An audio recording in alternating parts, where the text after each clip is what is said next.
اعوذ باللہ من الشیطان الرجیم، بسم اللہ الرحمن الرحیم۔ میں ہوں رنگیز احمد خان، ڈائریکٹر میڈیا خیبر آواز ٹی وی۔ آج اپنے پروگرام میں ہم طالبان کی آمد پہ گفتگو کریں گے۔ طالبان کی دوبارہ افغانستان میں انٹری اور حکومت۔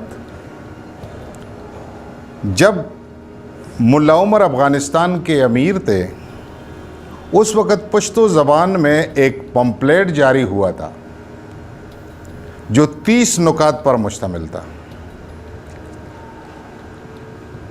وہ بدلے ہوئے حالات میں اس وقت کس طرح رہنمائی کر رہے تھے، اس کا اندازہ اس 30 نکات سے ظاہر ہے۔ ملا عمر نے ماننے والوں کو 30 نکاتی رہنما اصول دیے جن پر عمل کرنا طالب کا فرض تھا۔ اس کی خلاف ورزی جرم تھا۔ خلاف ورزی کرنے والوں کو اسلامی اصولوں کے مطابق معاملہ کیا جانا تھا۔ آئیے ذرا ان نکات پر ایک نگاہ ڈالتے ہیں اور آج کی جو طالبان حکومت دوبارہ برسر اقتدار آئی، ان کے اور ان کے بارے میں ہم موازنہ کس طرح کریں گے۔ آیا یہ انہی اصولوں پر حکومت کریں گے یا کہ ان کی اپنے کچھ اصول ہوں گے؟ لیکن جو رہنما اصول طالبان کے قابض ہونے کے بعد جو 30 نکات ملا عمر نے دیے تھے، ہم ذرا مختصراً آپ کے سامنے پیش کرتے ہیں۔ نمبر 1 پہ مجاہدین کو سگریٹ نوشی سے پرہیز کرنا، مکمل پابندی۔ نمبر 2، کسی مجاہد کو عوام سے رقم یا ان کی ذاتی اشیاء حاصل کرنے کا کوئی حق نہیں۔ نمبر 3، مجاہدین کو کسی قسم کا ساز و سامان صوبائی لیڈر کی اجازت کے بغیر فروخت کرنے کا کوئی حق نہیں ہوگا۔ نمبر 4، ملحدوں سے یا ان کے اتحادیوں سے چھینے گئے ہتھیار مجاہدین میں مساوی تقسیم کیے جائیں گے۔ نمبر 5، ہر مجاہد گروپ کے لیے رات دن ہوشیار اور مستعد محافظوں کا اہتمام لازمی ہوگا۔ مجاہدین کو نوعمر لڑکوں کو میدان جنگ یا اپنے گھروں میں لے جانے کی اجازت نہیں ہوگی۔ ذمہ داری پر فائز کسی شخص کو اجازت نہ ہوگی کہ وہ جہادی ساز و سامان یا جائیداد اپنے ذاتی مفاد کے لیے استعمال کرے۔ اس طرح نمبر 8، ہر مجاہد اس رقم کے لیے، اس ساز و سامان کے لیے کمانڈر کا جواب دہ ہوگا۔ نمبر 9، کسی صوبائی علاقائی ضلعی کمانڈر کو اجازت نہ ہوگی کہ کسی این جی اوز کے ساتھ کوئی انفرادی معاہدہ کرے یا کوئی ڈیل کرے، صرف شورا کو اختیار ہوگا اس کام کا۔ اسی طرح نمبر 10 رہنما اصول میں سے، اگر اپوزیشن یا حکومت کا کوئی رکن طالبان کے سامنے سرنڈر کرنا چاہتا ہے یا اس کے پیش کردہ شرائط پر غور کیا جا سکتا ہے، لیکن اس کے متعلق فیصلہ ملٹری کونسل کرے گی۔ ان رہنما اصولوں میں 11واں اصول، مجاہدین کے لیے سختی سے ممانعت ہوگی۔ ضلعی یا صوبائی کمانڈر کے اجازت کے بغیر عام شہریوں کے گھروں پر چھاپے مار کر ان سے زبردستی ہتھیار حاصل کریں نہیں، ان کو یہ اجازت نہیں ہوگی۔ یہ ان رہنما اصولوں میں 12واں اصول، کسی بے گناہ معصوم شہری کو پریشان نہیں کیا جائے گا۔ 13واں اصول تھا، بری شریعت کے حامل لوگ یا جنہوں نے دوران جہاد قیدیوں کو مارا، طالبان تحریک میں شمولیت کی اجازت نہ ہوگی۔ 14 نمبر پہ، اگر ملحدوں کے ساتھ تعاون کرنا چاہے تو اسے قتل کرنے کی اجازت نہ ہوگی۔ کسی غیر ملکی حملہ آور کو پکڑنے کے بعد کسی دوسرے قیدی یا رقم کے بدلے تبادلہ نہیں ہوگا۔ کسی بھی مجاہد کا دوسرے ضلع میں جانے کے لیے کمانڈر کی اجازت لینا لازمی ہوگا۔ کوئی مجاہد کسی ملحد کو قتل نہیں کرے گا، طالبان کی حمایت سے محروم ہو جائے گا۔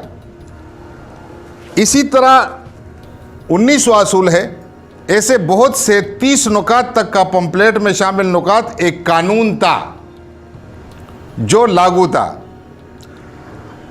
کیا آج بھی اس طرح طالبان اس 30 نکات پر عمل پیرا یا کوئی اپنا پمپلیٹ لائیں گے جو قواعد و ضوابط طے کریں گے؟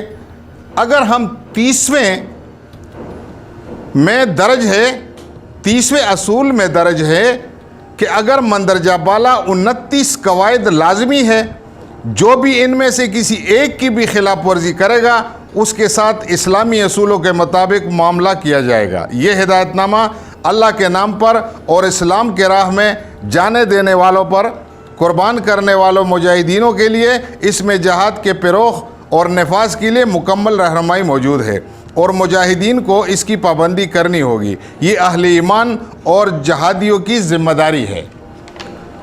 اب ہم اس بات پر بات کریں گے کہ جو اس وقت کے رہنما اصول ملا عمر نے رکھے تھے، جو 30 نکات تھے، 30واں نکتہ تو اس میں 29 نکات کی جو ٹوٹلی اس پر عمل پیرا ہونے کی ہدایت تھی، تو کیا آج کے طالبان جیسے آئے تو ان کے جو چند اصول سامنے آئے ہیں، جس طرح انہوں نے اعلانات کیے ہیں، عورتوں کے بارے میں انہوں نے جو بات کی بہت زبردست بات تھی، دیگر غیر ملکیوں کے ساتھ ان کی جو معاملات ہو رہے ہیں اس پر ان کی بات ہے، وہ بھی بہت زبردست ہے۔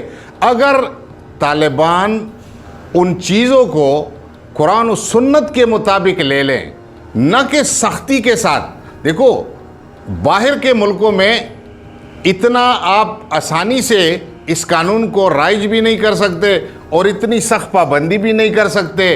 اسی طرح اگر ہم آہستہ آہستہ ان معاملات کو آگے لے جائیں تو کسی سے ہماری دشمنی بھی نہیں ہوگی، کوئی ہمارا مخالفت بھی نہیں کرے گا، اور ہمارے اندر بھی کوئی جو دشمن ہوتا ہے، جو دوسرے اگلے دشمن سے مدد لینے کے لیے پکارتا ہے، وہ بھی ہم میں سے نہیں ہو سکتے، کیونکہ اتنی زیادہ سختی اسلام میں بھی نہیں ہے۔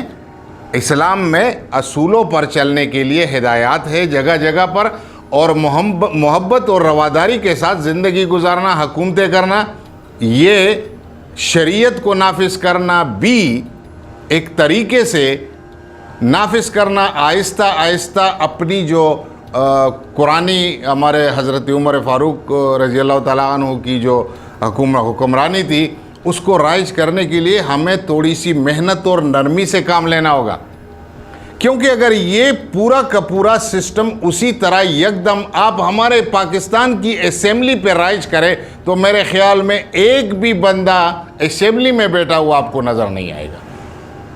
لہٰذا ہم سب مسلمان ہیں، ہمارا ایمان بھی اسی پر ہے، لیکن ہمیں چاہیے کہ ہم آہستہ آہستہ اس کو رائج کریں اور اس پر ہم محنت کر کے آگے مسلمانی زندگی گزار سکیں اور رہنما اصولوں کے ساتھ اپنے آپ کو آگے بڑھائیں۔ اس کے ساتھ میں اجازت چاہوں گا، انشاءاللہ آئندہ اگلے پروگرام میں پھر اسی پہ بات ہوگی۔ یہ تو ایک چھوٹی سی وہ رہنما اصول اس وقت کے اور آج کے وقت کے، اس میں بھی اچھائی تھی، نرمی تھی، لیکن تھوڑی سی سختی تھی جس کو ان لوگوں نے پکڑ لیا۔ جو دیگر اصولیں اگر اس کو آپ دیکھیں تو ان سختی کی وجہ سے پوری دنیا مخالف ہو گئی اور ورلڈ اکٹھا ہوا، جو جتنے بھی عیسائی تھے، یہودی تھے، اور وہ مسلمان کے مخالف بنے، ملا عمر کے مخالف بنے اور طالبان کے مخالف بنے۔ حالانکہ طالب تو بہت زبردست لفظ ہے، اور جو علم حاصل کرے گا وہی طالب ہوگا۔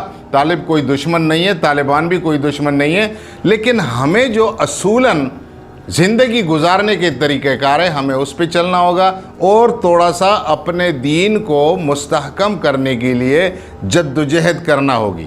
تو اجازت چاہتا ہوں، اللہ حافظ، السلام علیکم۔